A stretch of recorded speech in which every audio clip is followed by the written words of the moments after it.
মা আর শাশুড়ি এই দুইয়ের মধ্যে পার্থক্য কোথায়? বলছি। শাশুড়ি বলে, বৌমা আমরা সংসার করেছি বহু কষ্ট করে, আমরা সংসার তৈরি করেছি বহু কষ্ট করে, আর তোমরা আজকালকার মেয়েরা একটু সংসার করতে গেলে যদি কষ্ট পাও তোমরা সহ্যই করতে পারো না। আর মা বলেন যে আমি তো সংসার করেছি প্রচুর কষ্ট করে, আমি সংসার গড়ে তুলেছিও প্রচুর কষ্ট করে, কিন্তু আমি চাই আমার মেয়ে যাতে সুখে শান্তিতে নিশ্চিন্তে সংসার করুক, আমার মতন যাতে কষ্ট না পায়। এটাই হচ্ছে মা আর শাশুড়ির পার্থক্য।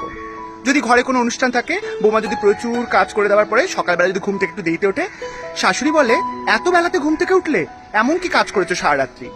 কিন্তু মা বলেন আরেকটু ঘুমাতে পারতিস, কালকে তো অনেকটা রাত অব্দি জেগেছিলিস। যদি কাজ থেকে ফিরবার সময় অনেক রাত্রি হয়, শাশুড়ি বলে বৌমা এত রাত থেকে কাজে আসছো, কাজটা ছেড়ে দাও তুমি। আর মা বলেন যে যদি ফিরবার সময় অসুবিধা হয় আমাকে বলিস, বাবাকে দিয়ে পাঠিয়ে দেবো তো।